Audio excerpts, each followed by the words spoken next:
चतुरम सुंदरम शरम निश्चयम शर्म गतो भीषणतारम व्यासवत शुद्ध मेघकी सर्वो भगवो दुष्टा निसंवाद सहस्रोदानवा समग्र मेघ्यासो कालम भात सर्वतम प्रसाद कुरुषे यत्न कुरु युद्धम महादेव महामतम मरणम दादु किंति कार्यम संप्रातम प्रसाद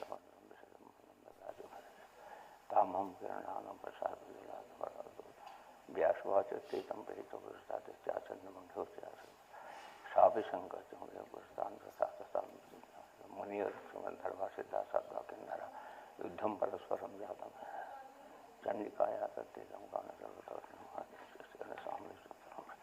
सर्वैर मेघानाम का शाणु पाया था मुंडो विषय निवास मुमुचे क्षण वृत्ति से क्रुद्धम ब्रह्मासुर पाशानाम कापेन के श्याम भ्रास प्रसादकम व्याधादिकम भलम भूतम शासकम खड़वांग धारितो रोधो सुधारि वराहितो दृष्टि कर्णम जिह्वा चालयन्ति मुहुर्मुहुः विस्तीर्ण जघन विलास करे कित्वा महाविष्टाने करे कित्वा महादेव महसानि सरासो खड़वांग भूतितो विश्रातम विश्रातम बदंतम वीक्षितम कालम का सांगम वीक्षितम बाणे रहने के चित्ते सुप्रबंधन सस्तम जघाम सरति क्षण चंदी चंदी साल प्रवेशी तो बातों पर सितार होते चकार सर्वेष्ट कालिको परिकोपिता चंडू चंडिका भी कुंड बंधाय अमृष्टार बाता अर्धचंद्र बाणे न ताड़न दोनों पत्यंत महासभा जगह सुमस भाषा विहाई मोसा संयातो गृहते वृत्त मंडप आगचंदन का भी दान विस्मार होता जाता महाबल कुर्वती विपुलम हास्यम चंडिका तो तो अंबिकाया सहकारतम राजसम देवानाम कार्य सिद्ध्यर्थम कर्तव्यासास्त्र व्यासवाचे तस्य बचस्वता कालिका प्राह पुनः यज्ञयुते कृति साक्षम कंठयुते आलम्बन च करिष्यन्ति कार्यमासः इत्युक्ता सा तदा देवी खड्गेन संजयनतया चक्रता तस्या कालिकोपस्य रोहित एवं दिन हतो दृष्टा महाराज कर्तव्यम स्वाणाम दशरथम चंडमुंडो हतो यस्मा तस्मान् नाम कालिका चामुंडी विख्याता भविष्यति धरातले जय जय श्री देवी भागवती महाप्राणे पंचस्कंदे खटविंशोत्सव श्री जगदम्बास्तु।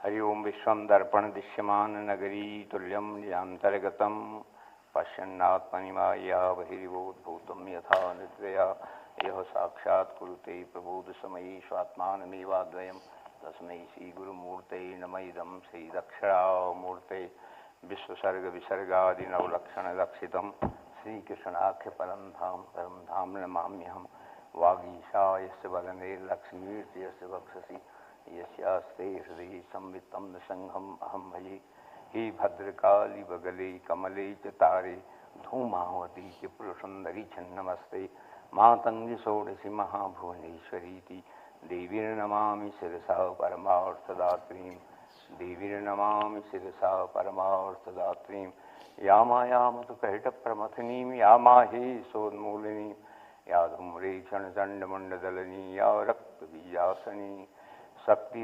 संवनिशंवदैत्यदलिनी या रक्तबीजासनी शक्ति सुमथाया श्रीपरासा मां पातु सर्वदा नारायणं नमस्कृत्य नरं चैव नरोत्तमं देवीं सरस्वतीं व्यासं ततो जयमुदीरे ततो जयमुदे। बोले जगदम्बे मैया की श्यावर रामचंद्र की पवन सुत हनुमान जी की उमापति महादेव की सत्यधारी लाल की प्रियाखंडी भगवान की मस्त भगवान की महेंद्र भगवान की आज के आनंद मंगल की देवी भागवत महापुराण की स्कंद माता की महालक्ष्मी मैया की हर हर महादेव। जय अम्बे जगदम्बे जय मातु भवानी जय अम्बे जय अम्बे जय मातु भवानी जय दुर्गे जय दुर्गे जय मात भवानी दुर्गे काल विनाशिनी काली जय जय काल काली जय जय उमा रमा ब्रह्माणी जय जय उमा माणी जय जय राधा सीता रुक्मिणी जय जय जय जय दुर्गा विनाशिनी दुर्गा जय जय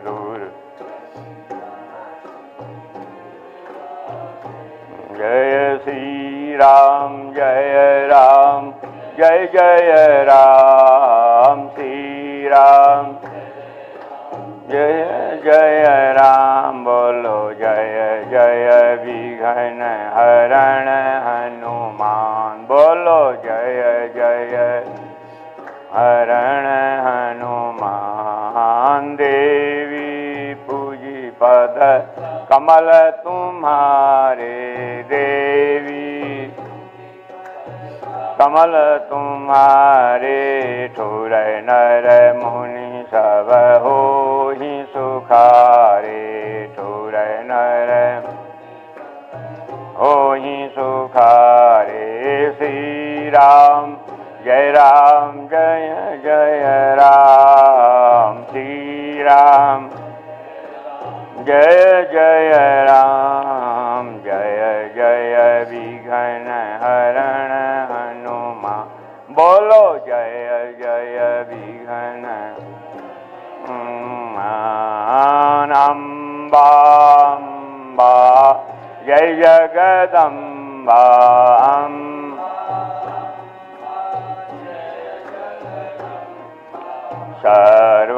सर्वैरूपैक तू ही अम्बा सर्वैरूपैक अम्बा श्री राम जय जय राम श्री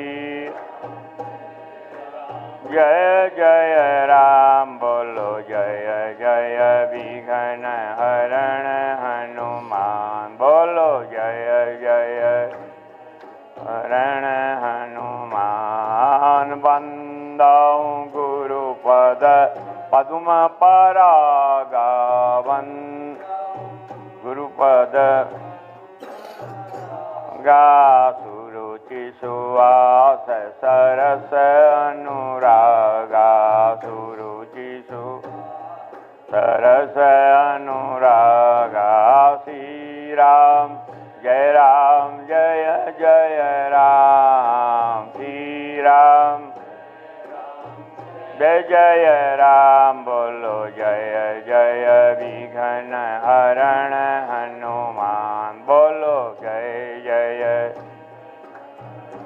हनुमान श्रीमन्नारायण नारायण भजमन नारायण नारायण नारायण रटमन नारायण नारायण लक्ष्मी नारायण नारायण बद्री नारायण नारायण नारायण बद्री नारायण नारायण लक्ष्मी नारायण नारायण नारायण लक्ष्मी नारायण नारायण सद्गुरु नारायण नारायण नारायण सद्गुरु नारायण नारायण अम्बे नारायण नारायण नारायण अम्बे नारायण दुर्गे नारायण नारायण नारायण दुर्गे नारायण नारायण सत्य नारायण नारायण सत्य नारायण नारायण विष्णु नारायण नारायण नारायण विष्णु नारायण नारायण शंभु नारायण नारायण नारायण भजमन नारायण नारायण मुर्गे नारायण नारायण नारायण श्रीमन नारायण नारायण भजमन नारायण नारायण। बोले नारायण भगवान की धर्म की जय हो। अधर्म का प्राणियों में, विश्व का, गौ माता की, भारत माता की, संत समाज की, भक्त समाज की, देवी भागवत महापुराण की हर हर महा। आराध्य श्री गुरुचरण कथा सदा प्रेमी महानुभाव श्रद्धा भाईवान, परम्बा जगदम्बा की अनुकंपा और बाबा जी महाराज की कृपा से हम लोग आनंदपुरी आश्रम में शारदीय नवरात्र मना रहे हैं। आज जो है मध्य दिवस, 4 दिन व्यतीत हो गए 4 होंगे, बीच में मध्य दिवस नहीं, शीत न घामा। पंचमों स्कंद माते, जो 5ही दुर्गा है हमारी स्कंद माता है कि नहीं? पार्वती देवी ने कल बताया सब पार्वती जी के ही रूप हैं। 9 विद्या है, 10 विद्या 9 दुर्गा, नाना शस्त्र करा, अष्टमात्रिका योगिनी 9 रूप धरा। तो इस प्रकार से ये मध्य दिवस है और हम चले फिर कथा में सीधे। ये परम्बा जगदम्बा की दिव्य ये गाथा जो सुनाई गई, सबसे पहले माने ही जो है बटस्य पत्तस्य पुटे शयानम, माने बालमुकुंद भगवान को ये ज्ञान दिया आधि श्लोक। क्योंकि हमारे यहाँ ज्यादा बोलने की जरूरत नहीं होती है, जो उत्कृष्ट कोटि के व्यक्ति हैं, एक महावाक्य बोल दिया सारा वेद आ गया है कि नहीं? जैसे कहा कि अयम आत्मा ब्रह्म है, अहम ब्रह्मास्मि, तत्त्वमसि, प्रज्ञानम ब्रह्म, ये 4 वेदों के 4 महावाक्य। प्रज्ञानम ब्रह्म क्या, सारा ऋग्वेद आ गया। अहम ब्रह्मास्मि कह दिया या समझ में आ गया तो यजुर्वेद आ गया। तत्त्वमसि कह दिया तो सामवेद आ गया। अयम आत्मा ब्रह्म अथर्ववेद आ गया। ये महावाक्य हैं 4 वेद। तो पहले लोग ज्यादा बोलते नहीं, थोड़ा बोला अपने में घटाते थे। आजकल सब बोलते ही रहते हैं, घटाते नहीं। खैर जाने दीजिए। तो इस प्रकार से इसका परिशीलन हुआ और जो है वेद व्यास जी ने ये ज्ञान दिया, माने भगवान विष्णु को बाल मुकुंद जो है मुक्ति को देने वाले, मुक्त ददाति इति मुकुंद, तो ऐसा ज्ञान दे दिया उन्होंने। फिर ब्रह्मा जी को दिया, क्योंकि ज्ञाने नहीं ना पशु भी समान। पशु में और मनुष्य में कोई अंतर नहीं अगर उसे ज्ञान नहीं है अपनी आत्मा का, अपनी संस्कृति का, है कि नहीं, अपनी जो है वेद शास्त्र पुराणों का, तो वही एक पशु है कि नहीं? तो ज्ञान ही नहीं ना पशु भी समाना, पशु के समान हो जाता है। तो फिर ये ज्ञान प्रदान किया, परंपरा आगे चली, उन्होंने ब्रह्मा जी को दिया। उनके जो है नाभि कमल में ब्रह्मा, अब आगे वर्णन आएगा बड़ा रोचक, नाभि कमल में जो है ब्रह्मा जी उत्पन्न होते हैं। वैसे देखा जाए ये नाभि हमारी बहुत महत्वपूर्ण, जन्म से पहले है कि जन्म से पहले इसी से हम लोग जो है नाल माँ से नाल जुड़ा रहता है, इसी से भोजन करते हैं। जन्म के बाद में ये छेदन हो जाता है, लेकिन इसको खाने की आदत है नाभि को। आप अपनी नाभि को टटोल लीजिए, कुछ न कुछ वहाँ मिल जाएगा, क्योंकि उसको खाने की कुछ आदत है। इधे धूल के कण कुछ मिल जाएगा उसमें आपको। तो नाभि कमल में ब्रह्मा जी प्रकट हुए, उनको प्रकट किया और उनको ये ज्ञान दिया। उन्होंने फिर अपने मानस पुत्र जो है नारद जी को दिया, उन्होंने वेद व्यास जी को दिया। तो वेद व्यास जी ने इस ज्ञान को 3 महापुरुषों को दिया है, सूति जी, सुखदेव जी और राजा जनमेजय जी को आप देंगे। तो उस परंपरा में हम चल रहे हैं। आइए फिर उदय जी जो है महाभाग बहुत ही सुंदर ढंग से इसको समझा रहे हैं, फिर हम प्रवेश करते हैं। जी प्रभु। So with immense grace and benediction of Paramba Jagadamba and blessings and inspiration of our Guru, Sri Herat Khanwale Baba, today we are celebrating the 5th day of this Sharadiya Navaratri. This is also called the Madhyam Divas, because 4 days have passed and we have 4 days to go. This is right in the center of that. And we have heard so far how, Lord Paramba Jagadamba gave the Gyan of this entire text in a very condensed form and in half a shloka. And Shastriji referred to a few things which are called Mahavak. Mahavak means just one half a sentence and it contains the whole wisdom of a very big text. So we have things which are called Aham Brahmasmi, which is like a realization that there is no difference between us and the divine. We are the divine.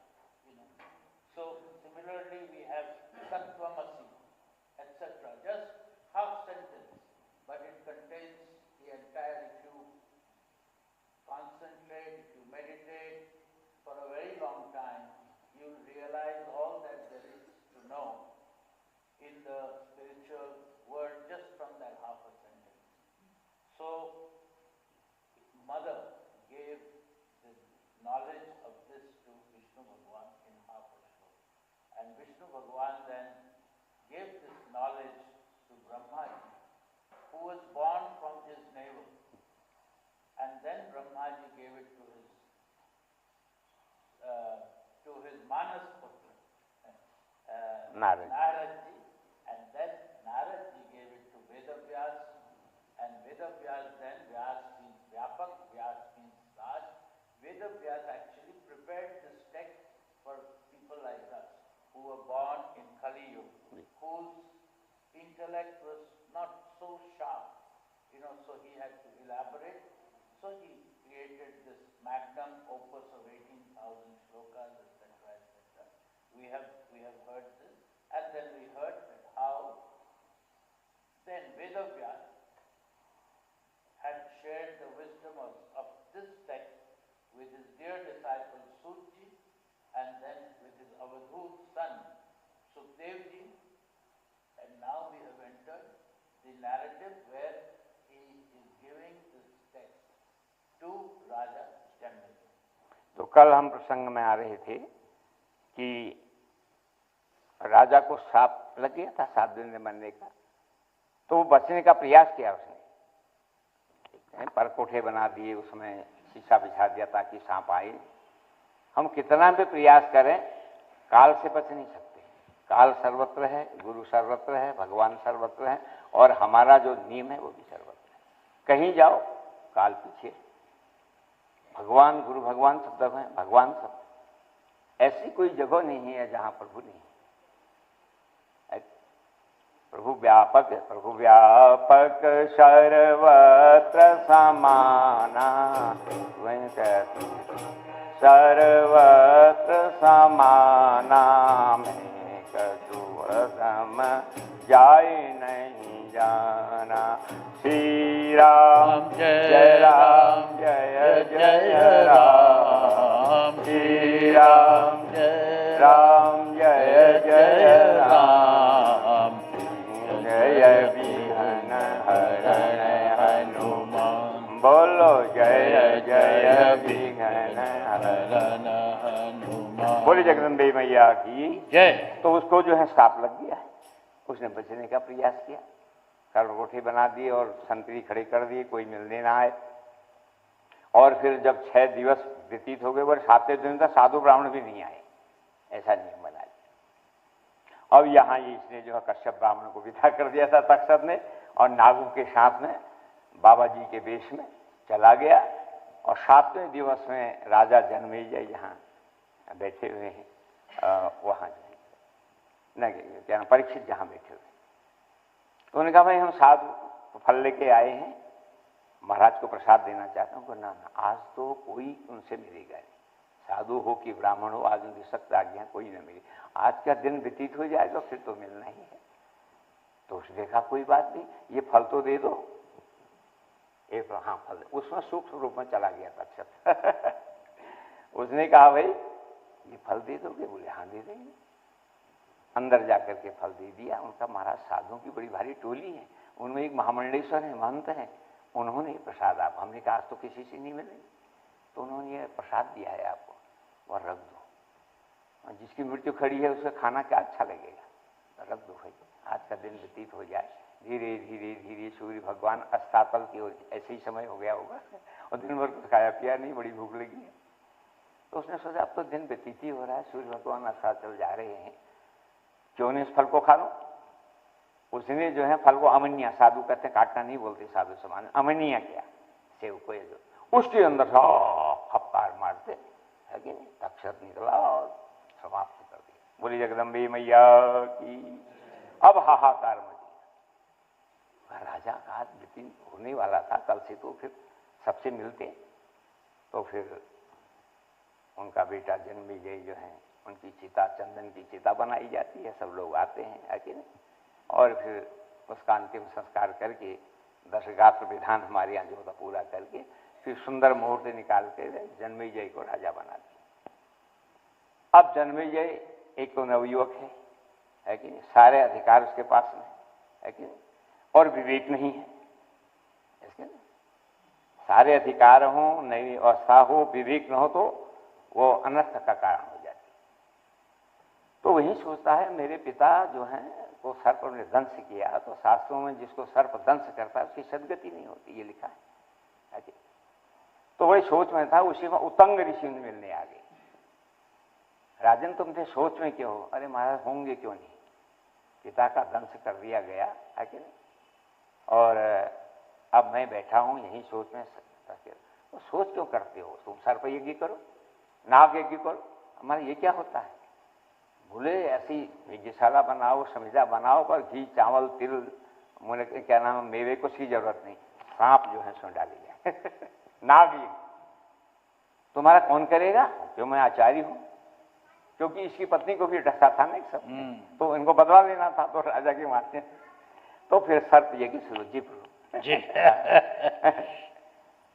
So we heard yesterday how Raja Parikshit, who was a very good king, one day under the influence of Kali, who was sitting on the crown that he wore, and that crown had come from an evil king whom the Pandavas had defeated and brought it as a trophy, Raja Jarasandha.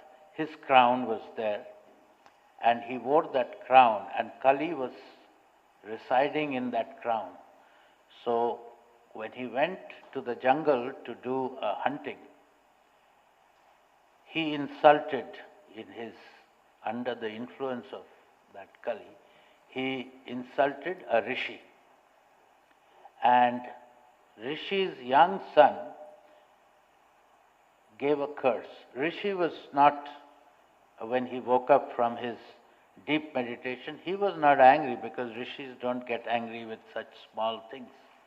But his young son had made a curse that the Raja who has insulted my father will die on the 7th day by bite of a takshak. The king of snakes will bite him and he will die, and so on.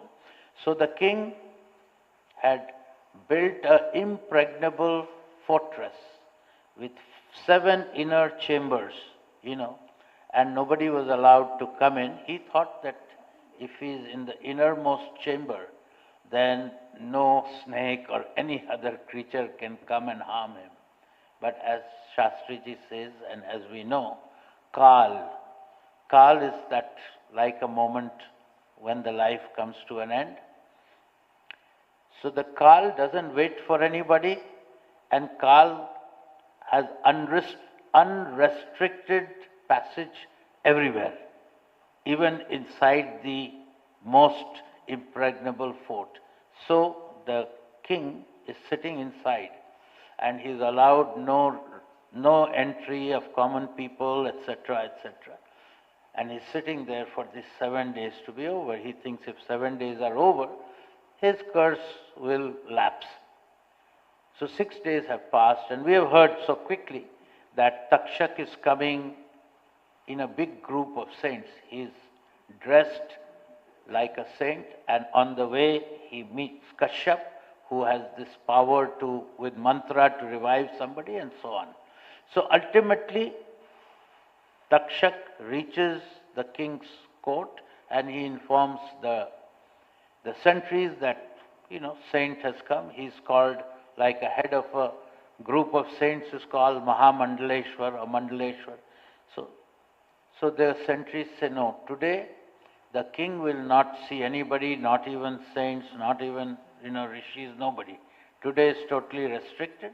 So they say, okay, never mind. Give him this fruit and say that Mahamandaleshwar had come and he's given. And Takshak, he again takes what we call Lagima, that smallest of small form, and he enters a fruit like an apple, and he says, give this fruit to the king. And the sentries go and give him the fruit. Say, a big group of, sadhus had come, and their leader had given this fruit when we told him that today the Raja is not seeing anybody. So the fruit is lying there. Today is the last day, the 7th day, and slowly it's the time like this. The end of the evening is just, sun is going to go down, and the king is waiting for that hour to pass, that 7th day will be over. And slowly he's hoping that, the worst is over, though it's not completely over. So he's also feeling hungry because so far, when the death is sitting on your head, you don't feel hungry, you don't feel anything. But now that he sees a little hope, he's feeling hungry, so he says that he will cut the fruit and have a little fruit. And this, in the saintly term, is called jamaniya, when you cut a fruit. So, as he cuts the fruit, the Takshak, the king of the snakes, who was hiding himself in a small form, miniature, he comes out, he bites, and the king is instantly dies. There is much kind of chaos and much sadness around the palace. And then ultimately they make a sandalwood chitta and then cremate him with all the due samskar. And in due course, his son Janmejay is anointed as the new king. But this new king is still very young and immature, so his judgments are not properly sort of weighed. So this thought that a snake had bitten his father, and his father had died apaghat mrityu, in a bad way, died in a bad way, in an accident by snake bite, it was bothering him, and he wanted to kind of do something. And at that time, another saint by name of Utang, he came, and there is a past that Utang's wife also was once bitten by a snake. So when two people have common purpose, they become allies, Enemy of an enemy is a friend. This is a rule which we know in the West, okay? So they become friends. So Utang says, what is bothering you? He says that my father was bitten like this, and I cannot be at peace. I want to do something. So Utang says, why don't you do Sarpa Yagya? What is Sarpa Yagya, he asks. He says, well, you have to make a Yagyasala, big one, but you don't use Samhita like we use. You don't use Samhita. I will conduct the Yagya, and when we read the mantras, then the snakes will come and fall into the Yagya Kund. Havan Kund. And so they start that, make the Yagyasala, and the Yagya starts. तो राजा उनके कहने में आ गया, है कि नहीं? तो अब यज्ञ शुरू हो गया, नाग यज्ञ। नमो सुसर्पेभ्यो तेभ्यो सर्पेभ्यो नमः स्वाहा बोलते हैं तो सर्प नाग हैं, पागलों की तरह आते हैं और हवन कुंड में अग्नि में चले जाते हैं। घी, जौ, चावल, तिल, मेवे कुछ नहीं हुआ, केवल उन्हीं का मुझे तामस यज्ञ, है कि नहीं? तो चलता रहा, तो कहता आधे नाग जल गए। तो उन्हें कहा महाराज जो असली शत्रु है हमारा तक्षक जिसने मेरे पिता को दंश किया वो आया कि नहीं? तो ध्यान से, अरे वो तो इंद्रासन के नीचे छिप गया इंद्रासन के नीचे छिप गया है, तो क्या करो? बोले उसी के समय हवन कर दो। तो ताव ताव नंदम, इंद्र का मंत्र पढ़ने लगे, वहां सिंहासन डोलने लगा। मंत्र में बड़ी शक्ति है। तो मंत्राधीनम जगत सर्वम, आगे तो फिर डोलने लगा। तो उसी समय एक ऋषि वहां आए। उन ऋषि ने कहा, ये बताओ तुम जो है जो यज्ञ कर रहे हो, ये सारे सर्पों को नष्ट कर रहे हो, क्या सारे सर्प जो है नष्ट करने लायक है? सर्प तो संत है, सर्पा पिबंती पवनम नहीं दुर्बला, प्राणायाम करता है और किसी जगह निकलता है उसके शरीर में कोई जो है मिट्टी कीचड़ नहीं लगता है। तो आस्तिक ऋषि ने कहा कि क्या ब्रह्मा जी ने तुमको दंड दे दिया कि सर्प जाति को नष्ट कर दो? तो महाराज मेरे पिता को दंश किया था, ये ऋषि मिल गए, मैंने ये आयोजन कर दिया। अरे सर्प तो हमारे मित्र हैं, हमारे जो वातावरण में जहर है तो सांप और बिच्छू ले लेते हैं, इसलिए हमारा अन्न शुद्ध बनता है, नहीं तो उस अन्न को खाकर हम मर जाते। तो ये तो हमारे मित्र हैं परम, और वायु भक्षण करते हैं, किसी से कोई उनका द्वेष नहीं। यहाँ कोई उनको तंग करे या दबा दे तब उनको गुस्सा, सभी को आता है, हमको भी आता है।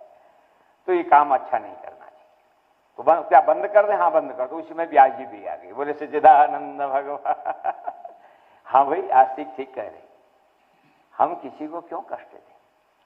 अपने ढंग से सब चल रहा है। और फिर ब्रह्मा ने बनाया, जिसने भी सृष्टि बनाई उसने सब समझ करके बनाया, सबका सबके ऊपर निर्भरत्व है, उस पर निर्भर है।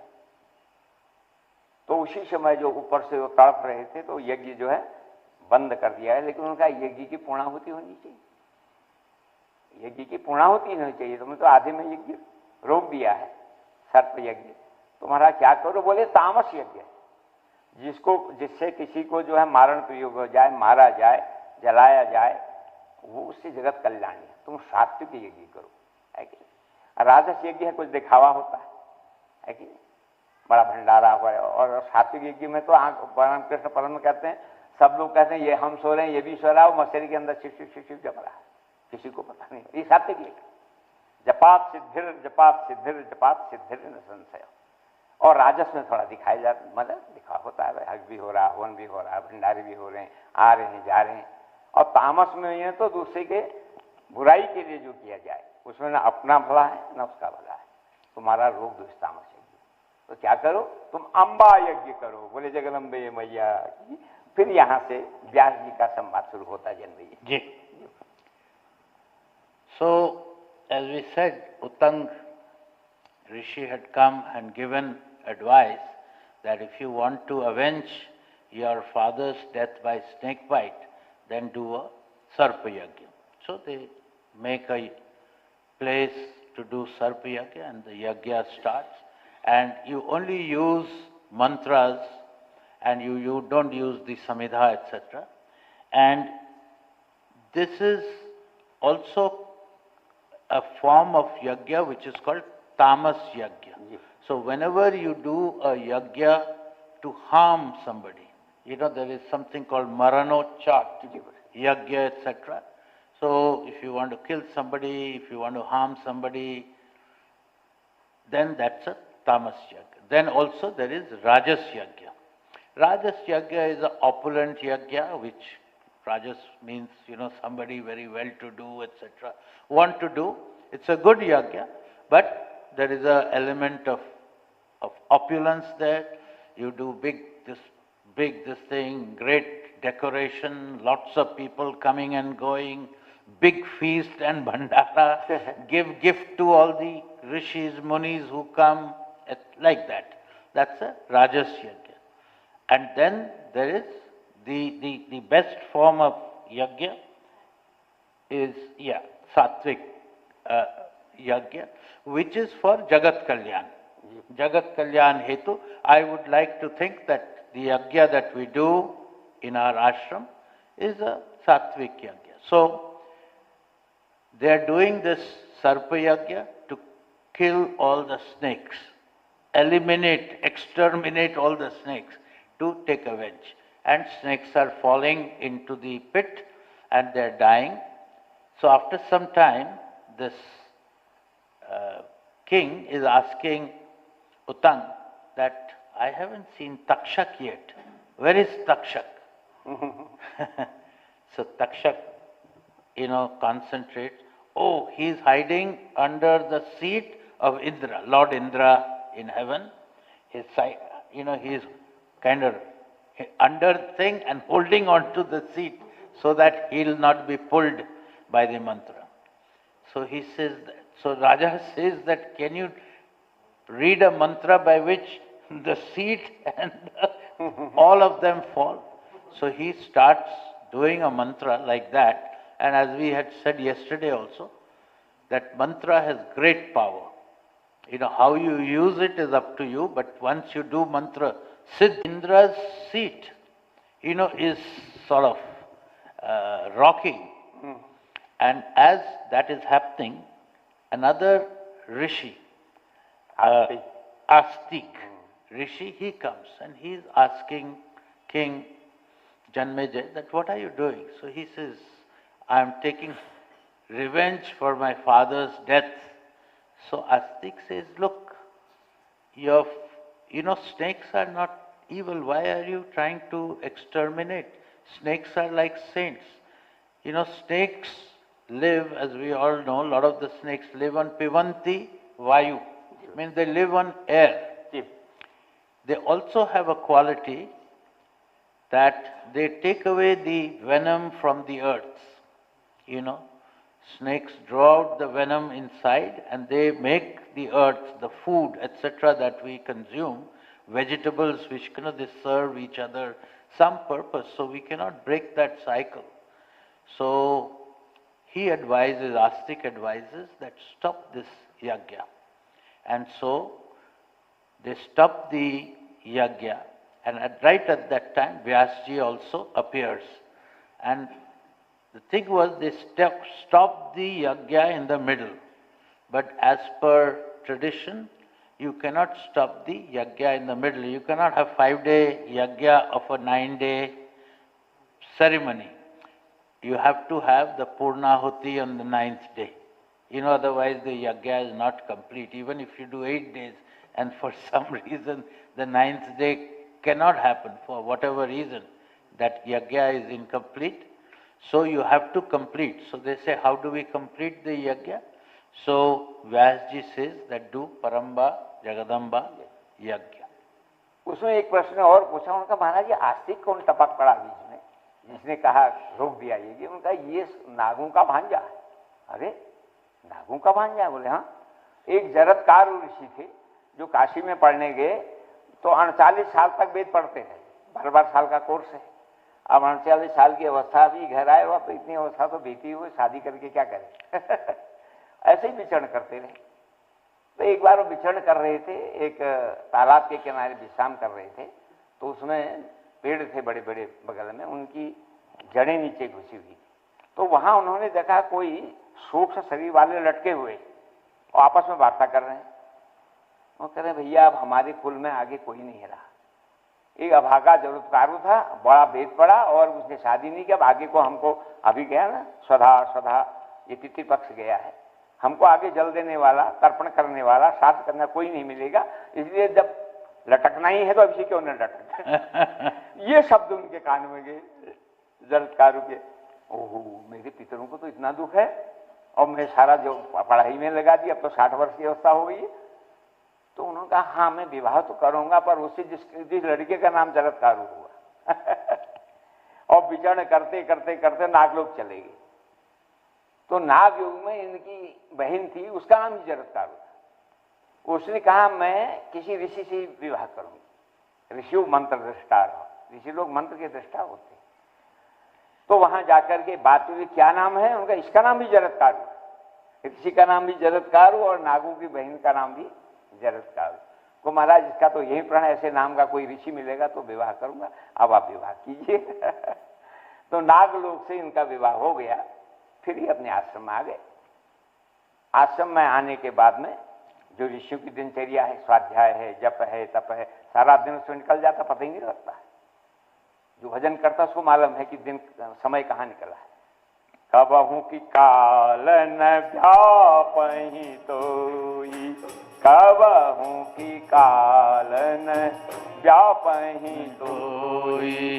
सुमिरसि भजसि निरंतर मोहि, सुमिरसि भजसि निरंतर मोहि। श्री राम जय राम जय जय राम, श्री राम जय राम जय जय राम। बोलो जय जय विघ्न हरण हनुमान, बोलो जय जय विघ्न हरण हनुमान। बोलिए जगदम्बे मैया की जय। रात दिन काकभूषणी भजन करते हैं और राम जी ने वरदान दिया, कबहू की काल न व्यापहि तोई। तो रात दिन है कि सुमिरे सी भजे सी निरंतर मोहि, है कि नहीं। तो वो आज भी 27 कल से यहाँ बसत मोहि सुन खग ईशा, बीते कल्प सात अरूषा। 27 कल से बैठे आदि भजन कर तो कबहू की काल न व्यापहि तोई, सुमिरे सी भजे सी निरंतर मोहि। एक बार कबीर और उसके बेटे घूम रहे थे, कभी कभी हम और ये बेटे घूमते हैं ना, कभी आपसे जरा दर से आगे तो घूम रहे थे। एक दिशा चक्की चल रही थी, आटा पीछा जा रहा था, तो कबीर रोने लगे। चलती चाकी देख कर दिया कबीरा रोए, दो पाटन के बीच में साबुत बचा न कोई। कमाल ने कहा, पिताजी क्यों रो रहे हो? बोले चक्की चल रही है। तो आप क्यों रो रहे हो? देख नहीं रही हो उसमें गेहूं कोई बच नहीं रहा है, सब पीछे जा रहे हैं। वो नहीं नहीं पिताजी, कुछ गेहूं जो सेंटर में है बच जाते हैं तो कबहू की काल न व्यापहि तोई, जो निरंतर प्रभु में लीन है उसको काल व्याप्त है। सुमिरसि भजसि निरंतर मोहि। तो उनका भी आश्रम जीवन में आगे पत्नी को लेकर के जरत्कारो दोनों जरत्कारो है। थोड़ा साग खागी साग फूल फल कंदा, सुमनि ब्रह्म सच्चिदानंदा, है कि। तो एक दिन की बात थी कि सायंकाल त्रिकाल संध्या करते हैं, हमारा त्रिकाल संध्या का विधान, उससे बढ़कर कोई कर्म नहीं। प्रातःकाल, मध्याह्न और सायंकाल ब्रह्म से मिलना होता है, ब्रह्म गायत्री का जप करते हैं, है कि। तो एक बार वो सायंकाल जो है विश्राम कर रहे थे, संयोग से पत्नी की गोद में विश्राम करते हुए, तो उन्होंने देखा सूर्य तो अस्ताचल को जा रहे हैं और ये भी सोए हुए, तो जगा दिया। उन्होंने कहा था कोई मेरी आज्ञा अवलंघन होगी तो मैं तुमको छोड़ के चला जाऊं।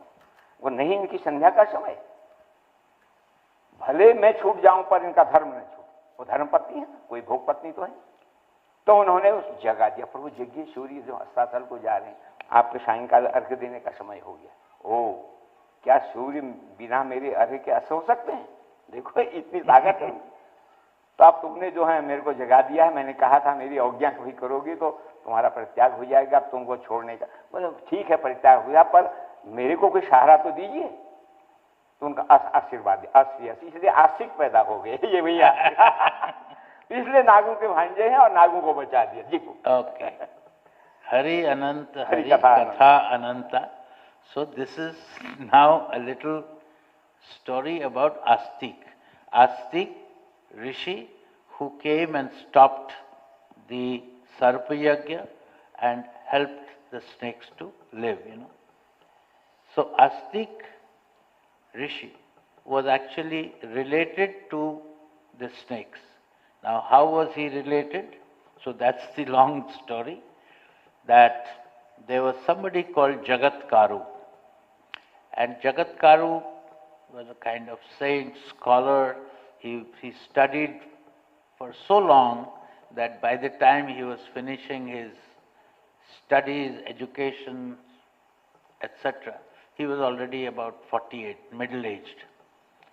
Not good enough to start a new life, marry, etc. He didn't have much desire. But one day, when he was by the side of some long trees, he heard somebody speak. Some people speak. And these are called Pitar.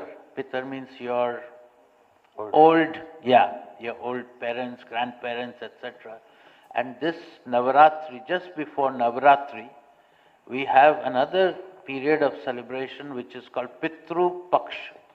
And in Pitru Paksh, all of us are supposed to offer our obeisance, but also water, etc.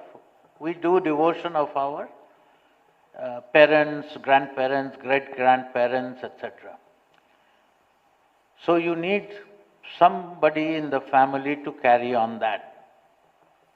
So he heard some people speaking over the tree that, I think we will have nobody to give us water because we had just one descendant, this Jagatkaru, and now he is also not deciding to marry. So, we will just have nobody to keep this tradition of Pitru Paksh, water, etc. So Jagatkaru said, no, this is, he thought, not right, but I will only marry somebody if I find a girl whose name is also Jagatkaru. So he went all over looking for a girl with a name like Jagatkaru, difficult. So he was all over the place, but finally he reached the Sharpalok, the abode where the, like underground, where the snakes normally habitate. And there he found a lady whose name was also Jagatkaru. And they decided to get married. And Jagatkaru, the man, he was a very devout person, so he would do all his, dincharya. And one of the most important part of any good person's dincharya is sandhya. And you do three sandhya. Three times a day you do this sandhya. It is a very, very important moment when you connect with the divine. And one of that three sandhya is around this time when the sun is just about to go down. And one day, Jagatkaru, the man, is sleeping, in the lap of his, with his head on the lap of his wife, the Jagatkaru. And the sun is about to go down. His wife is very devout. She does not want to wake him up, because her husband is sleeping. But she thinks that if the sun goes down and my husband has not performed his spiritual duty of sandhya, then it will be like a bad thing for him. So she, even though it was not something that she wanted to do, but she wakes him up. That, I woke you up because the sun is about to go down. And in those days, rishis, munis had such intense practice and power as a result of that. Jagatkaru says, how dare the sun go down when I am still sleeping without taking my earth? So that was the power of great, great devotion, etc.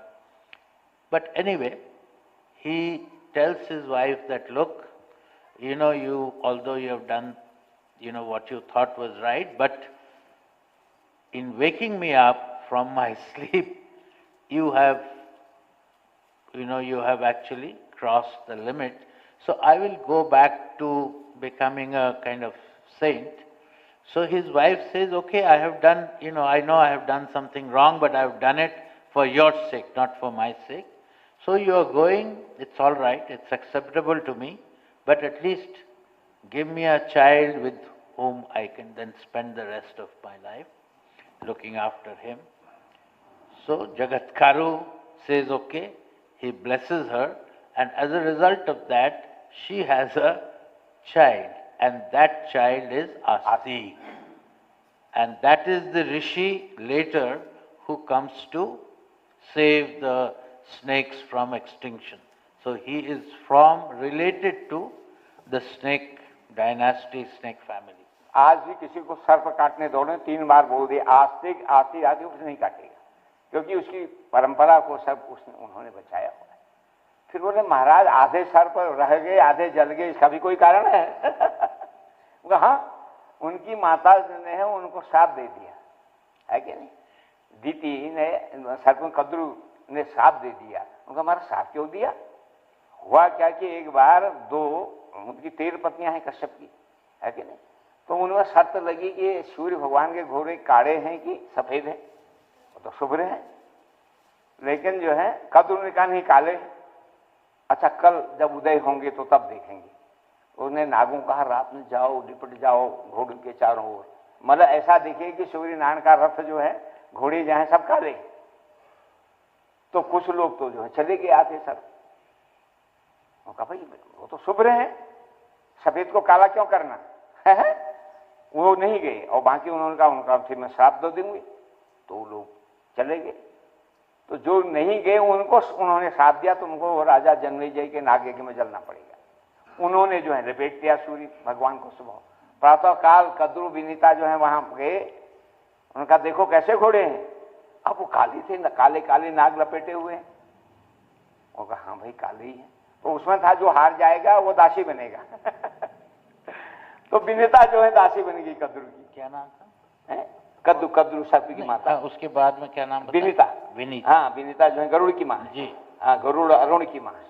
हाँ सौतिया ढा बड़ा प्रसिद्ध है, जानते हैं। उनका किसी प्रकार इनको नीचा दिखाओ, तो उनका ये काले दिख रहे हैं, बड़ा हाँ यार दिखते तो है। नाग ने लपेट दिया था काले काले। अब ये इनकी दासी हो गई। अब गरुड़ जी को पता चला मेरी माँ तो दासी हो गई है, तो उन्होंने कहा कि मेरी ये माँ दासीपन से कब मुक्त होगी? उन्हें की जरूरत तो अमृत ला करके नागों को पिलाओ। चले वो आगे क्या बने, तो नागों को पिलाओ अमृत। हाँ। तो तब ये मुक्त होंगे।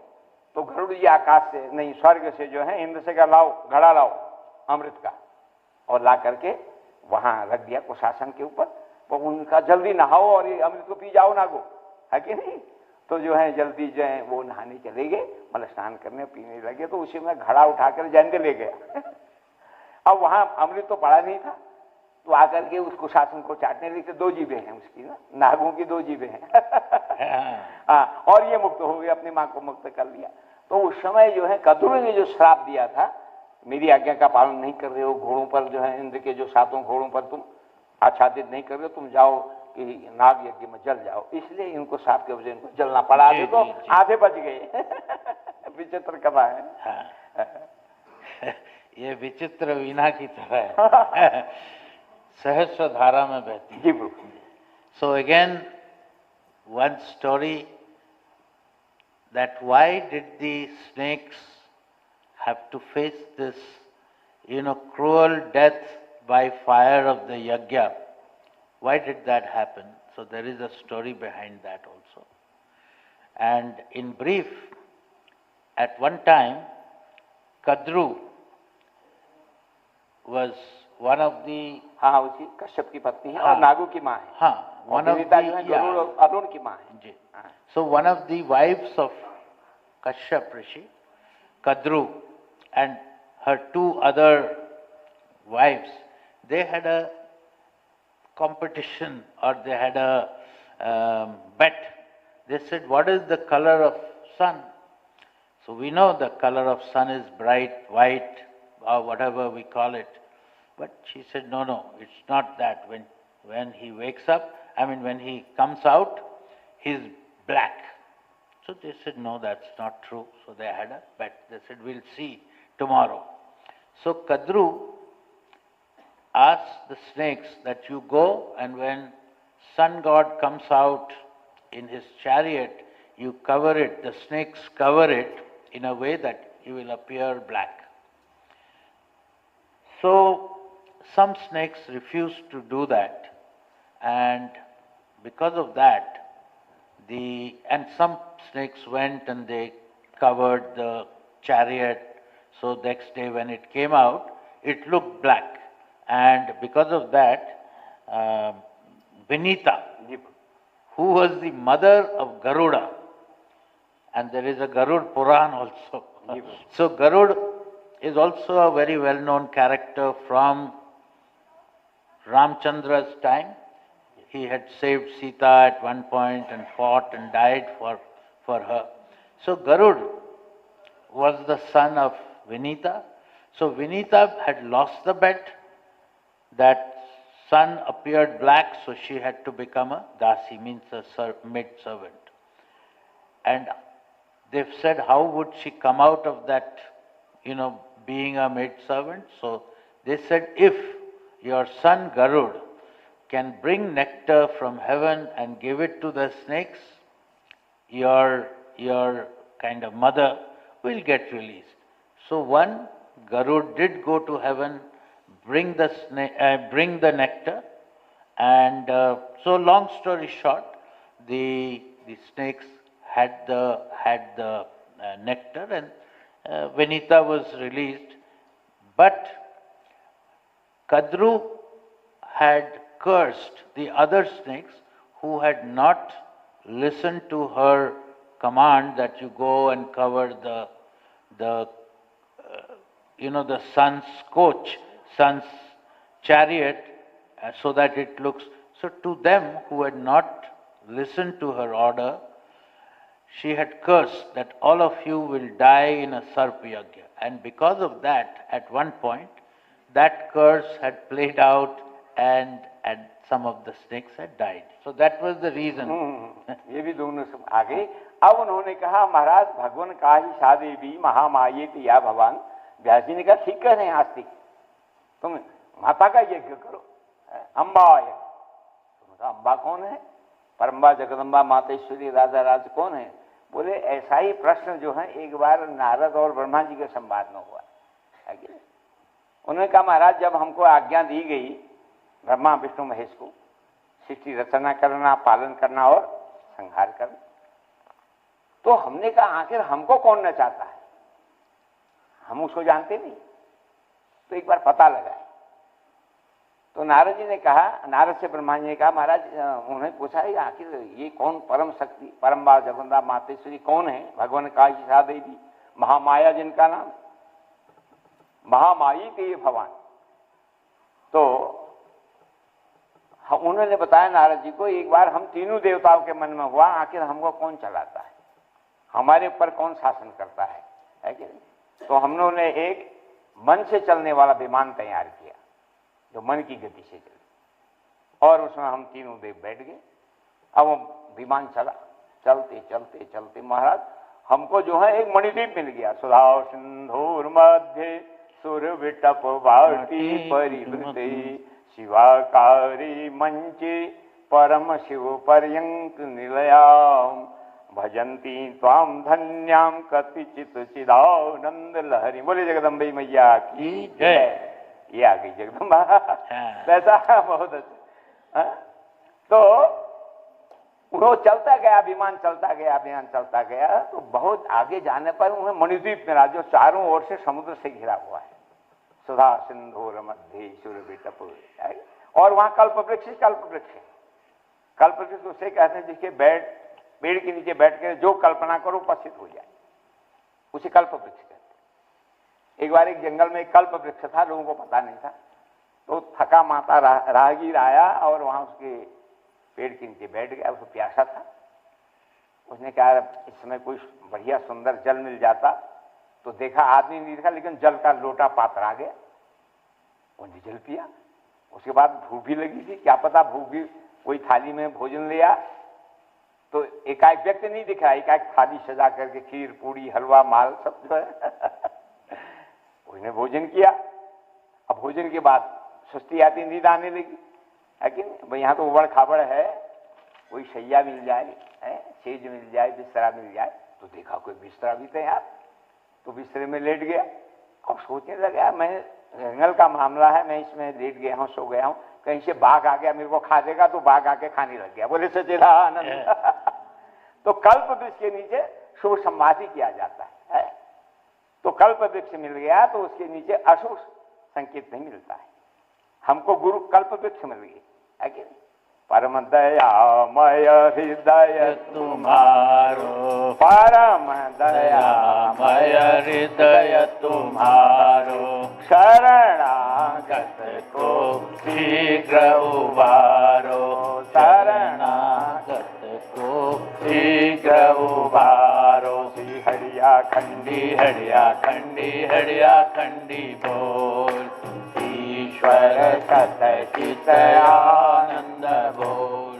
श्री सांब सदा शिव सांब सदा शिव सांब सदा शिव बोल। पालक प्रेरक जगपति बोल। पालक प्रेरक जगपति बोले हरे अखंडी भगवान की जय। ऐसा सब साधन मिल जाता है तो उसी में लगना पड़ता है। तो चलते चलते गए और मणिद्वीप में जो है उनका विमान रुक गया। चारों ओर सुधा का समुद्र है, कल्प वृक्ष है और सुंदर सुंदर देवियां जो हैं हाथ में वीणा लेकर ह्रीं ह्रीं ह्रीं देवी प्रणव है। वेदीकार संयुक्तम वित्रहोत्र समन्वितम अर्धेन्दुलसितम देव्या बीजम सर्वा ह्रीं ह्रीं ह्रीं ह्रीं वीणा में। और वहां जाके जैसे ये नीचे इन्होंने मणिद्वीप में कदम रखा, ये ब्रह्मा विष्णु शंकर नारी हो गए। बोले जगदम्बा मैया की ये क्या हो गया? हाँ प्रभु के नर से नारी हो गई। So we go back to the context where Sarpa Yajna has been stopped in the middle by Astik Rishi, but any yajna cannot be over till you have Purnahuti. So at that time Vyasji also comes and he says that you do Paramba Jagadamba Yajna. So they ask that who is this Paramba Jagadamba? So now the new narrative is who is Paramba Jagadamba. So once all the gods also had all the gods means Brahma, Vishnu, Mahesh, who run this universe, once they also had this same question that who's this Paramba Jagadamba who actually, dictates and motivates us to run the universe, inspires us without even being there. So they had the desire to find out who is this Paramba Jagadamba. So they built an aircraft which is run by your thought. How far it will go, where it will go. As you think, it will go like that. So they built one and then Brahma, Vishnu, Mahesh sat on it. It went up and it explored all the territory till they finally found the abode of Paramba Jagadamba, which is called Mani Dweep. Mani means actually jewel, Dweep means like an island, but it was covered by ocean, etc. And there Shastriji says that, that place was full of Kalpa Vriksha. And what is Kalpa Vriksha? Kalpa Vriksha means it's a tree under which, if you sit, wish fulfillment tree. So you sit there and you say, oh, I'm thirsty, a glass of water will appear. So there is a story, like we have 1,000 stories, so one more story, that one day somebody is sitting by chance, by accident, under a Kalpa Vriksha. He doesn't know. Sitting, he's feeling thirsty. He's just thinking, I'm thirsty, where to go for some water? Comes a glass of water. He drinks the water. He says, the water was good, but I wish I could get something to eat. Looking, a nice plate of food comes, with everything set on it. Nice, good, delicious food, sweets, everything. Now he's had his water, he's had his food. He's sitting out under a tree and he says, oh, after such a nice meal, I wish somebody gave me a bed and I could sleep on it. A bed appears and he sleeps there. And as he sleeps on the bed, now a thought comes that, this is a forest and I'm sleeping alone. Who knows if a tiger will come? And just when he thinks a tiger comes and, attacks him. So that's a Kalpa Vriksha. But in life, what is our Kalpa Vriksha? Our Guru. Param Guru, he is the Kalpa Vriksha. Our Babaji, for us, is our Kalpa Vriksha. When we go to him and we meditate and, sort of give ourselves to him, he is the one who's our sort of wish fulfillment, he brings out the best in us and gives us what we desire. So now they get down from the aircraft lands on Manidweep, and they get down from the aircraft. And as they get down from the aircraft, Brahma, Vishnu, Mahesh turn into women.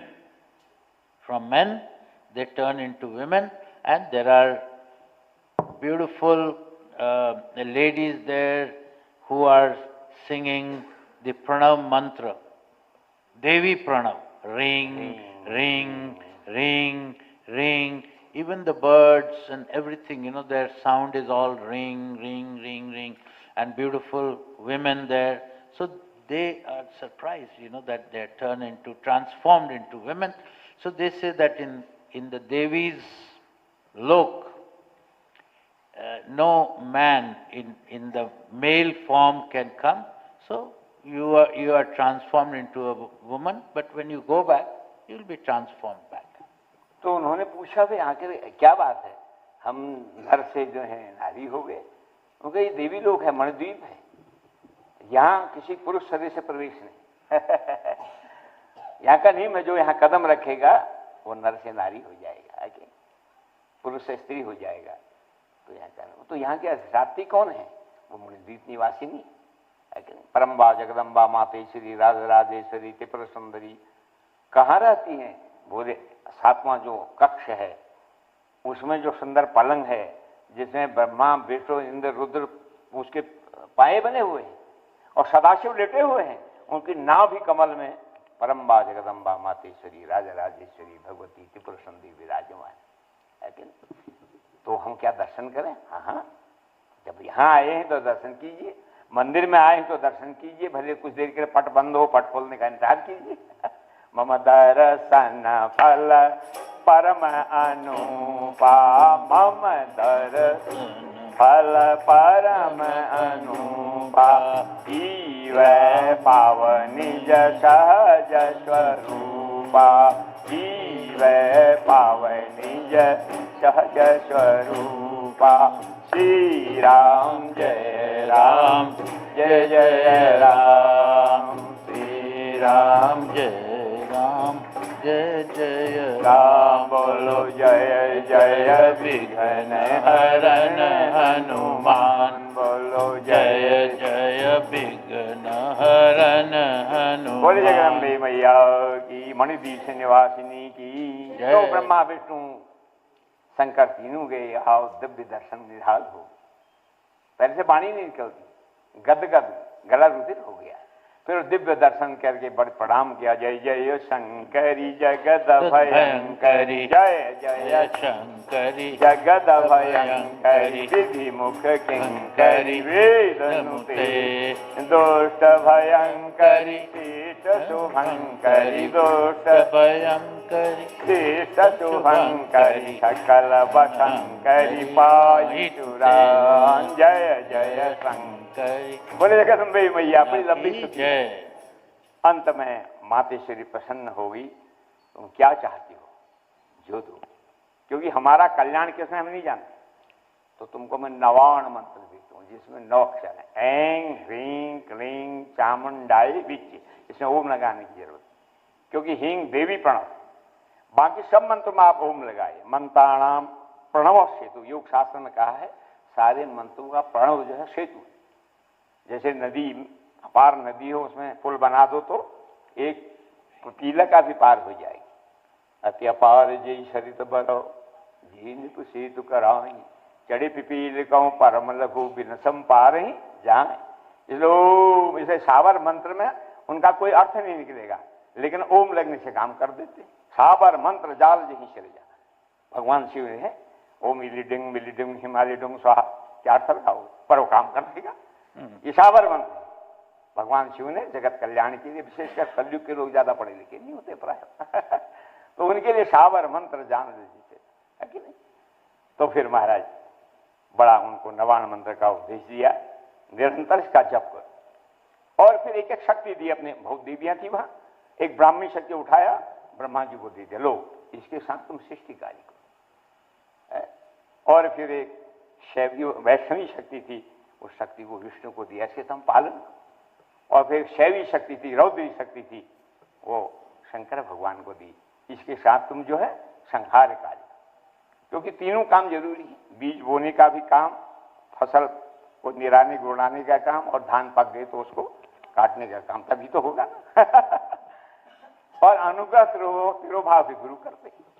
तो इस प्रकार नवाण मंत्र दे दिया उनको, ऐं ह्रीं क्लीं चामुंडायै, बोलो ऐं ह्रीं क्लीं चामुंडायै विद्ये, ऐं ह्रीं क्लीं चामुंडायै विद्ये। तो तीनों शक्तियां इसमें आ गई, इसमें और लगाने की जरूरत नहीं, कोई लगाते कोई हर्ज नहीं, पर नियम के अनुसार 9 ही वर्ण। और एक दुर्गा सप्तशती में एक गुप्त नवाण मंत्र है, उसमें 9 अक्षर 9 बार आया है। प्राच्याम रक्ष प्रति चांचो चंडिके रक्ष दक्षिणे ब्राह्मणे रात सूरत शांत शेषरी सौमानी यानी रूपाणी तैलोके विचंते यानी चातर्थ घोराणी तय रक्षा शांत। उसमें एक गुप्त है, उसको बड़े बड़े योगी लोग कहते हैं, हम भी पहले नहीं बताते, बता देते हैं। 9 बार आया, शूले न पाहि नो देवी पाहि खड्गे न चांबिके घंटा सुने न 9 पाहि चाप जान सुने न। तो ये गुप्त नवाण मंत्र है, 9 अक्षर 9 बार आया है श्लोक।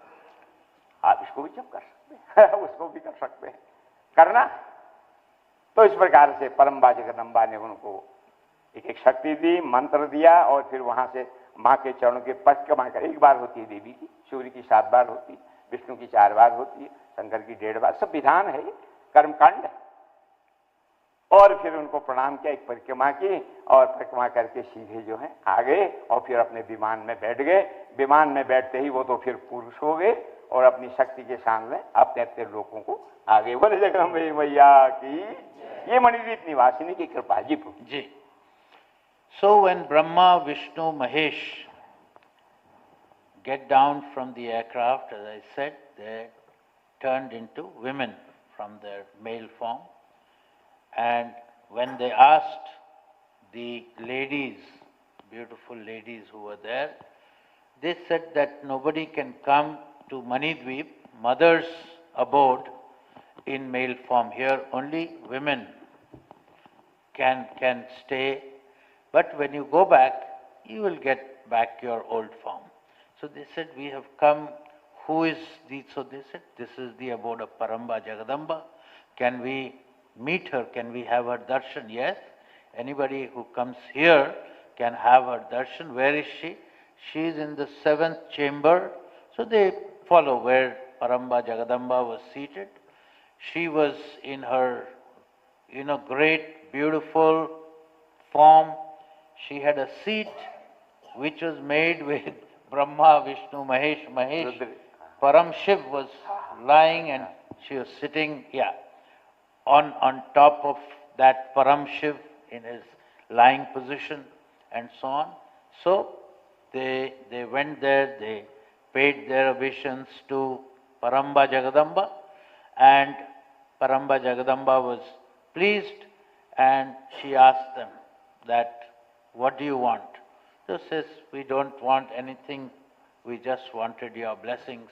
So Paramba Jagadamba says, okay, I will give you one mantra and you must continuously recite this mantra when you go back. And that is the mantra, the most important mantra of Devi Bhagavad. It is, as Shastri Ji said, and Aing, Ring, Kling, Chamundaye, which is called Navana mantra, 9 parts. And this doesn't need the Om. Normally all mantras that we have, that comes with the Om, because Om is like the general power that you add to a mantra and the mantra becomes powerful, successful, and so on. But Mother's Navan mantra is one mantra with like an exception, which stands on its own. You can add Om, but you don't need to add Om. It's a powerful mantra. So Paramba Jagadamba gave them the mantra and said that you must, constantly sort of recite it when you go back. And they took their leave from her with her blessings, And as they were going, Paramba Jagadamba gave them to Brahma. He gave a Shakti, Sri Shakti, Nari Shakti, in the form of Brahmi. So these are Devi Matrikas, which again we will hear about them later. So Brahma, to Brahma the Shakti was Brahmi, to Vishnu the Shakti was Vaishnavi, and to Lord Shiva it was Raudri, or Shaivi by that name. So they took their leave and then they got back into their aircraft, which was run by the thought process. As they got onto the aircraft, they turned back into their original form. तो इसमें जो है तीनों महाशक्तियों का बीज मंत्र, ऐं जो है महासरस्वती का बीज मंत्र है क्या, ऐं सरस्वती नमः, ऐं सरस्वती नमः। हम लोग पहले बच्चों के उसमें बसंत पंचमी को इनके जीभ में लिख देते थे अनार की कलम से, वो केसर आदि बना करके ऐं मंत्र है कि नहीं, इन बच्चों को याद होगी, उससे बड़ा ब्रिलियंट आदमी बन जाता है, सारी बुद्धि सरस्वती कृपा करती है, तो ऐं का बीज मंत्र है। तो ह्रीं जो है ये देवी प्रणव है कि नहीं, महामाया परम्बा जगदम्बा मातेश्वरी राजा राजेश्वरी का ये बीज मंत्र है। क्लिंग जो है तीनों का बीज मंत्र है, काली का, कृष्ण का और काम का। काली का भी बीज मंत्र है, कृष्णा क्लिंग कृष्णाय नमः, और काम का भी बीज मंत्र है। क्लिंग में जो और ज्यादा शक्ति है, जिसका बड़ा विस्तार इसमें किया हुआ है। तो ऐसे परम्बा जगदम्बा का ये मंत्र है, इसको लेकर के आ गए। अब तो भैया शक्ति मिल गई है, अपने अपने क्षेत्र का कार्य कर रहे हैं। पर राजा ने प्रश्न किया, महाराज ये बड़ा कठिन मंत्र है। जन्मेजय ने व्यास जी को कहा, ऐं ह्रीं क्लीं चामुंडा, कहीं पूरी टेढ़ा मेढ़ा हो गया, गलत हो गया, मां नाराज हो जाती क्या? उनका ना ना, वो तो परम दयामयी जी। तो फिर इसमें एक आख्यान आता है जी। Okay, so quickly, just going back to the Devi Pranav or the Navani mantra. So, Aing is the Devi Pranav for Saraswati. You know, and quite often, when after a child is born and he is about 3-4 years, and when he is initiated first time to write something, in the old days we used to use chalk and a black board, you know, such a child, and that way your handwriting became very good. These days people don't have good handwriting because they don't use writing anymore. They have forgotten to write. You're only typing something on your mobile or on an iPad or something. But in the old days, people used to write on a blackboard with a chalk, the little blackboard everybody had, and that initiation happened on Saraswati Puja Day. And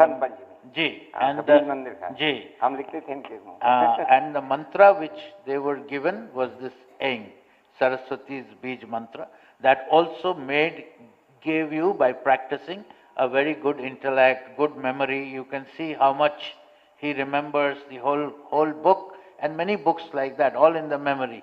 And come back next year, it's all there, and so on. This comes from the blessings of that Aing mantra, Saraswati's Bij mantra. So, and similarly, I mean, Ring is Devi Pranav, and Kling has Kali Bij, Kam Bij, Krishna Bij. Yeah, it's a very powerful mantra. It has both the power of Kali, the Devi, the Krishna, Lord Krishna, and also Kam, the passion that we have, you know. All of this power is contained in Kling. So this mantra is something that we should, and that is why every day we, you know, after our reading of Shaptasati, we every day try. The idea is that when you go back, it's not what we do here, but what do we take from here. So when we go back, we should spend a few minutes practicing these mantras so that they are internalized. तो महाराज, राजा बोला, व्यास जी ये मंत्र बड़ा टेढ़ा मेढ़ा लगा, बहुत कठिन उच्चारण है, क्या माँ इससे नाराज हो जाए, अगर शुद्ध हो जाऊँ? ना ना, परम दयामयी कृपामयी है कि नहीं? वो तो भाव देखती है, शब्दों को नहीं देखती है कि नहीं? भावमयी उसका स्वरूप है। वो क्या कहना चाहती है? बच्चा जो रोटी को ऊटी कहता है, माँ रोटी ही देती है। सुमित्रा कुमारी चौहान की कविता है ना, मैं ही बचपन को बुला रही थी, बोल उठी बिटिया मेरी, नंदन बंसी फूल उठी वो छोटी सी कुटिया मेरी। माँ वो कहकर बुला रही थी, मिट्टी खाकर आई थी, कुसुम में कुछ ले हाथ में मुझे खिलाने आई थी। मैंने पूछा यो क्या लाओ, माँ खाओ कह रही है, बस छोटी बच्ची ना। वापस हृदय खुशी से मैंने कहा तुम ही खाओ। बोले जगदम्बे मैया। तो माँ तो भाव जगत देखती, शब्द भी सुंदर हो, स्थान भी सुंदर हो, आसन भी सुंदर, बढ़िया है, लेकिन भाव सबसे ज्यादा, भावमयम जगत। तो माँ तो भाव को ग्रहण करती है। फिर उन्होंने एक व्याख्यान सुनाया देवदत्त का। अयोध्या के एक ब्राह्मण है जिनका नाम देवदत्त है, बड़े भारी विद्वान हैं, बड़ी यजमानी है, भागवत करते हैं, पूरा संपन्न है, पर घर में कोई शिशु या बालक बालिका नहीं है कि नहीं। अरे घर में बच्चा कल्लोल करे, बिना दूध पूत के घर नहीं होता है नारायण, दूध भी हो और पूत भी हो। तो उन्होंने सोचा, उन्होंने कहा महाराज आप इतने बड़े पंडित हैं, सबके यहाँ यज्ञ कराते, अपने वहां पुत्रेष्ठ यज्ञ क्यों नहीं कराते हो? ब्राह्मणों जजमानों ने कहा हम लोगों के यहाँ तो आप बड़े बड़े यज्ञ कर देते, आपके आगे हमारे को कौन पंडित, हमारे आपके पुरोहित कौन मिलेगा, आपके घर में कोई है ही नहीं लड़का। ओ तो उन्होंने अपने घर में ही बड़ा यज्ञ रचाया है कि नहीं, बड़े बड़े आचार्यों को बुलाया। अब जो है यज्ञ शुरू हुआ, बड़े बड़े वेद पाठी ब्राह्मण आए गए काशी से। पूर्व दिशा में ऋग्वेद का पाठ हो रहा है, और दक्षिण में यजुर्वेद का, पश्चिम में सामवेद का, उत्तर में जो है अथर्ववेद का, बड़े बड़े मनीषी पाठ कर रहे हैं। बीच में यज्ञशाला है, उसमें पुत्रेष्ठ यज्ञ हो रहा है, पुत्र के लिए स्वाहा स्वाहा स्वाहा हो रही। और वो ब्राह्मण देवदत्त बड़े भारी पंडित, वो सबका पाठ सुनते ये कैसे उच्चारण कर रहा है। तो चलते चलते वो पश्चिम द्वार में जो गोविल ब्राह्मण है सामवेद के आचार्य, वो बूढ़े हैं, तो वो बोल तो शुद्ध रहे, आओ आओ आओ, सबके अलग अलग वेद बात का, विचम भावचम प्रपद्यमान, सब वेद की पठन पाठन लीला है। तो बोल तो शुद्ध रहे, पर दांत नहीं थे, तो आवाज स्पष्ट नहीं आई। तो उन्होंने गोविल से कहा महाराज हमारा जो है निष्काम यज्ञ नहीं सकाम यज्ञ है, पुत्रेष्ठ यज्ञ है, आपका उच्चारण जो है मुझे बोले देखो हम अपने आप नहीं आए, तुमने बुलाया, अब हमारे बोल तो शुद्ध रहे पर दांत नहीं होने, तो आपको ऐसा लग रहा है, तो आपको हाँ बेटा तो होगा, सठ शब्द विवर्जित हो, वो मूर्ख भी होगा और वाणी माने गूंगा भी होगा नाराज हो जाते। अब उसको घबरा गया, बूढ़े इतने घर आए, इतने बड़े पंडित, मैंने अपमान कर दिया, महाराज ने जो क्षमा कर दो उस स्थिति में, क्योंकि ब्राह्मणों का क्रोध पानी की लकीर है, ब्राह्मण साधु का लोग क्रोध ठहरता नहीं, जैसे पानी में लकीर डालो साफ।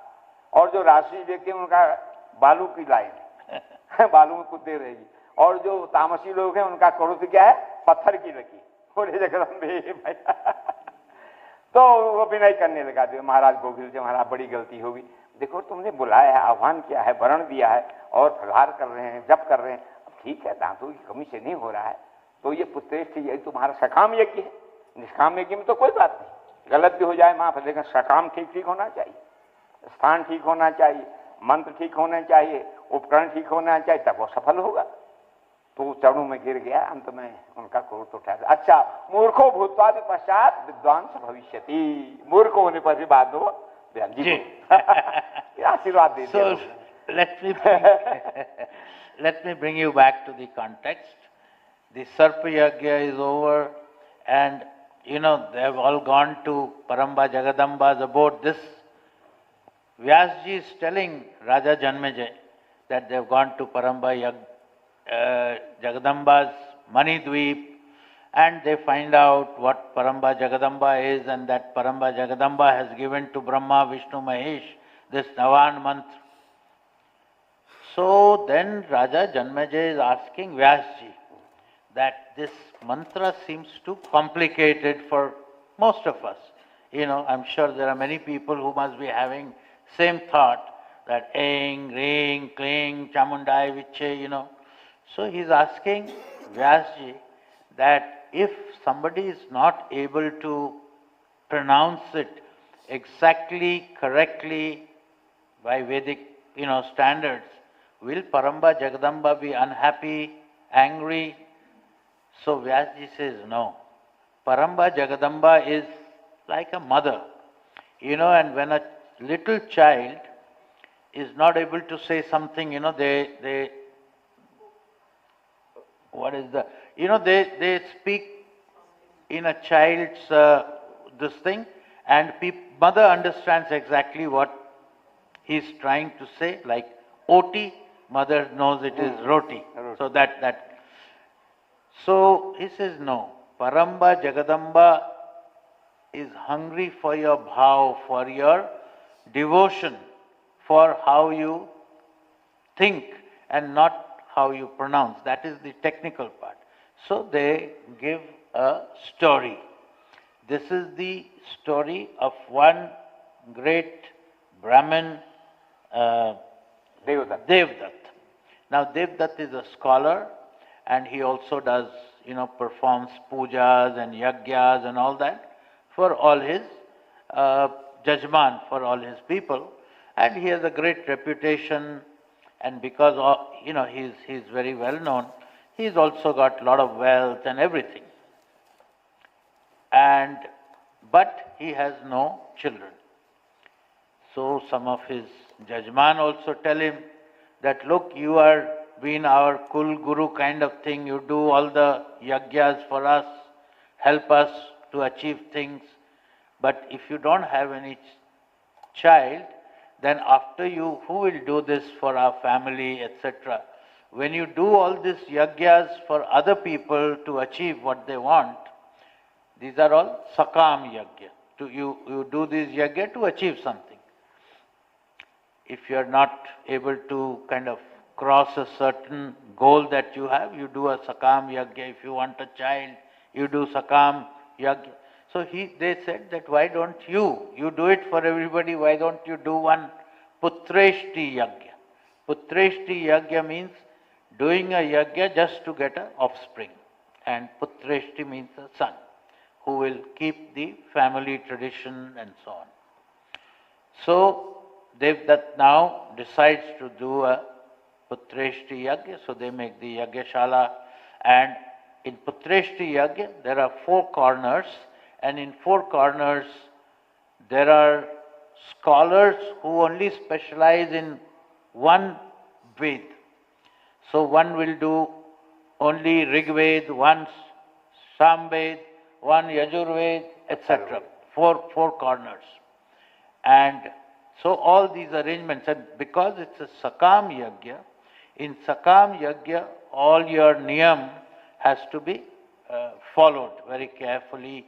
The mantras have to be pronounced very correctly, etc. So all these scholars have been carefully chosen by Devdutt, and they're seated in 4 different corners, and the yagya has started, and they're doing these mantras from all the 4 Vedas. And Devdutt himself, who's a great scholar, he's going around just supervising that everything is happening correctly. So in one corner, on the west corner, there is a old sort of scholar who's doing the mantras, and his name is Govil Rishi. He is old, and he's also pronouncing these mantras, but because he's little toothless, his mantras are coming out sounding little muffled. So when Devdutt is passing by, he thinks that this Govil Rishi is not pronouncing it correctly. So he confronts him and he says that you are pronouncing the mantras wrong. This is a Sakam Yagya, mantra has to be pronounced correctly, otherwise, the results will not come. And Govil Rishi gets naturally incensed. He says, no, I am not pronouncing the mantra wrong, but because I am old, I don't have all the tooth. So as the mantra is coming out, it's sort of sounding muffled.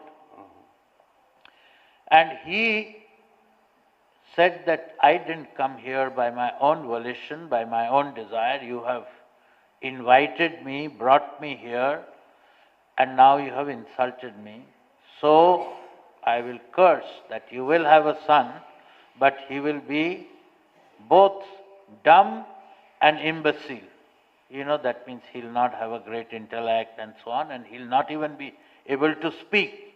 You have questioned my speech, he'll not even be. Devdutt recognizes instantly his folly. He falls at the feet of Govil Rishi and says, please forgive me, I have made a mistake. And Shastriji said something very beautiful, that Rishis, Munis, gods, you know, their anger is like a line in the air almost. You know, it stays for a very small moment.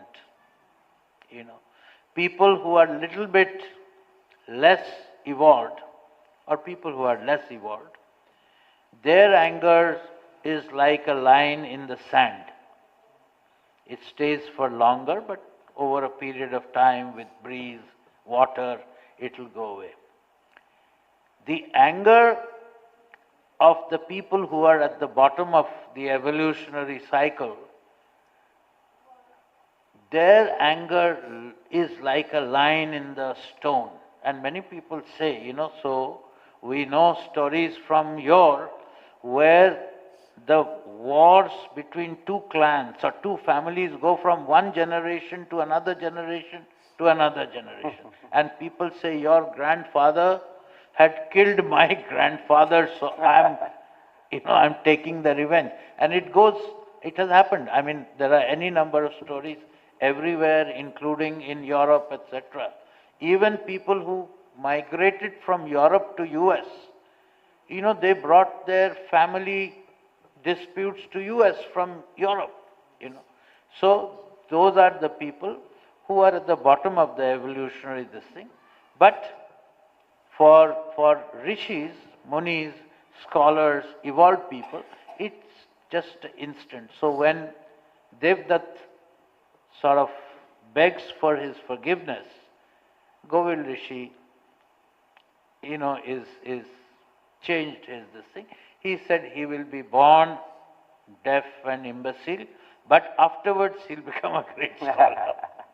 तो आशीर्वाद भी दे दिया, श्राप भी दिया, तो आशीर्वाद भी दे दिया, मूर्खो भूतवा पश्चात विद्वान स्मृति, तो उसको संतोष हो गया। चलो, तो फिर महाराज यज्ञ पूर्ण हुआ, धीरे धीरे धीरे समय हुआ, उसकी जो है ब्राह्मणी गर्भवती हुई, धीरे धीरे 9 महीने के 10 महीने में उसका बेटा हुआ। उसका नामकरण संस्कार किया, उतथ्य नाम रखे। वक्र राशि है, शुक्र के अधिपति है, हम ज्योतिषाचार्य भी है ना, फलादेश करते हैं फटाफट, तो उसका नाम उतथ्य रखा।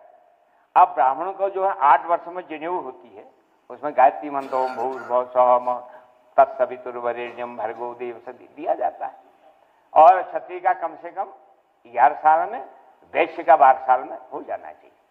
सूत्र को जनेऊ धारने का अधिकार नहीं है कि नहीं, कोई जबरदस्ती कर दे तो वो ठीक नहीं, तो वैदिक परंपरा। तो 8 और ज्यादा विद्वान बनाना हो तो 5 साल में जनेऊ कर दो। शंकराचार्य की 5 साल में की, इसकी हमने 8 साल में की, उसकी 2 साल में की, तो ज्यादा विद्वान 5 साल में ही शंकराचार्य जी को उनके पिताजी ने कर दिया, शिवगुरु ने। और महाराज 8 वर्ष चतुर्वेदी, 8 साल में 4 वेदों का ज्ञान आ गया। तो बाद में तो वो माँ से संन्यास लेकर के यहाँ गुरु गोविंद पाद नर्मदा किनारे आए और सारा विज्ञान करके 16 साल में उनको समाधि लेनी थी। व्यास जी ने कहा, प्रकट हुए, इतने ग्रंथ रच दे, प्रचार कौन करेगा, 16 साल में देता हूं।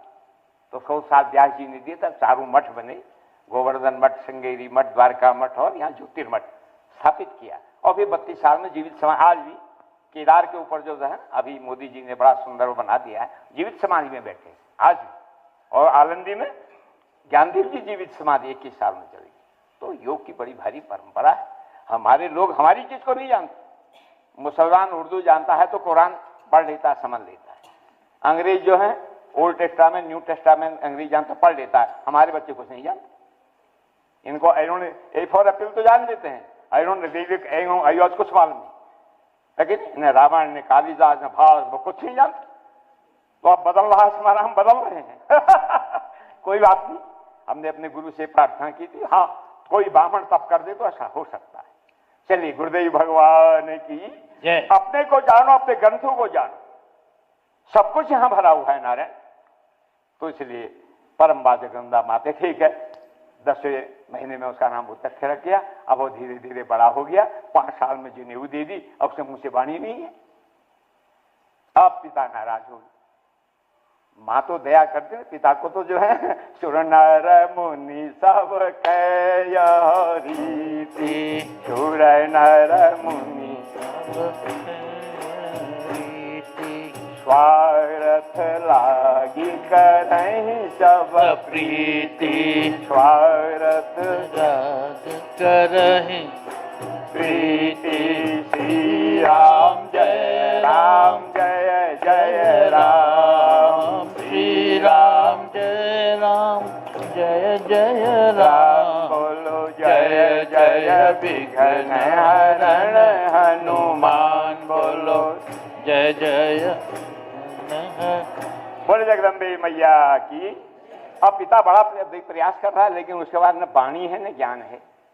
अंत में पिता ने बोलना ही छोड़ दिया। सुर नर मुनि सब कहे रीति, स्वार्थ लाग। उसके 14 साल की अवस्था होगी। माँ तो फिर माँ ही है, तो खिला दी थी। और वो कहता मैं बड़ा प्रयास करना, लेकिन शापित एक दिन रात को घर से निकल जाता है कि? और निकलने के बाद नदी के किनारे बैठ जाता है और सत्यव्रत का पालन करता है। उस और तो कुछ आता नहीं। उसका नाम जो है उतथ्य से सत्यव्रत पड़ गया। और फिर धीरे धीरे 12 साल व्यतीत होते हैं। 12 साल में कोई अनुष्ठान पूरा होता है। उसके बाद क्या होता है कि हम कल श्रवण करेंगे। यहाँ पर So, after Govil Rishi being angry, cursing, he reverses and he says that you will have a son. He will be initially dumb and, imbecile, but after some time he'll become a great scholar. So, after this Putreshti Yagya, in due course, they have a child, and this child's name is kept as Utathya. Utathya. And slowly the child is growing, and normally in India, especially in the house of saints and pandits, etc., the child's thread ceremony happens either at the age of 5 or at the age of 8. And so for this Utathya, they do the thread ceremony at the age of 5, and then there is a time when you give him the mantra, and then he's supposed to repeat that mantra over time, and then he gets kind of more knowledge about texts, etc., etc. But he is, this young Utathya is not showing any sign. He is not even able to do the Pranav mantra, which all people at the thread ceremony are initiated with. So the father tries for some time, but the son, as per the curse, just not able to, come up to his expectation. And what happens, that mother is always kind, she always will love her child, but even the father, if he finds that the son is not coming up to his expectation, after some time he turns himself off. So the son can realize that because of his inability, the father is no more attached to him. So he is at home, but he is also unhappy from his kind of soul. His mother looks after him, but he is not able to speak, he is not able to express himself. And like this, some time passes. At the age of 14, he just leaves home one day, and he goes into a forest, he sits, finds a seat by a river, and there he does his sort of meditation. And his name is now changed to Satyavrat, because in his mind he practices speaking the truth.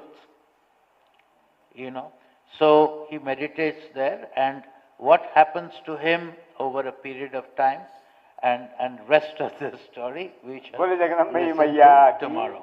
Jaya Ambe Jagadambe Jaya Mata Bhavani Jaya Ambe Jaya Ambe Jagdambe जय मात भवानी अम्बे।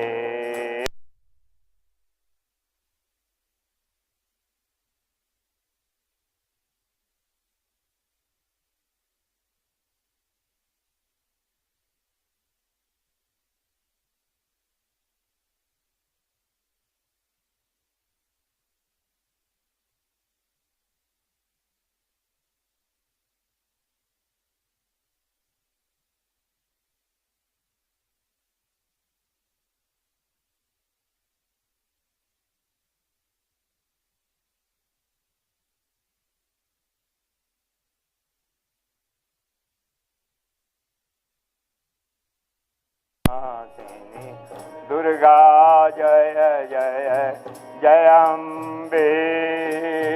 खूब कर दी। ओम चंद्रमा बोले जगदम्बे मैया की। ओम चंद्रमा मनसो जात चक्षो सूर्यो श्री राखा। बजाओ घंटी। सुन रहे हो?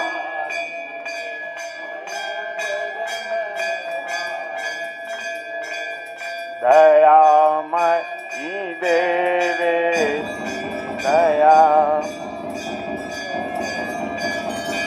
जय जगदम्ब शिवे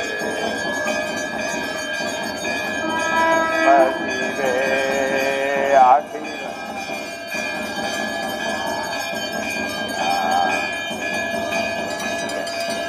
मैया ज्ञान प्रसाद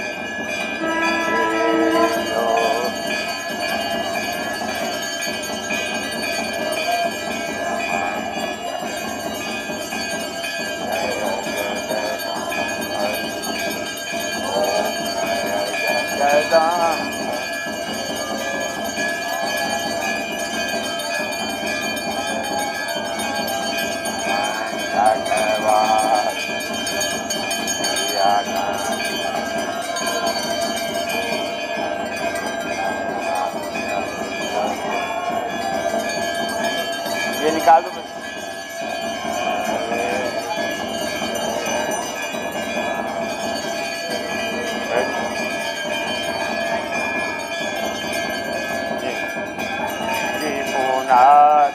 निकाल दो।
वो बढ़िया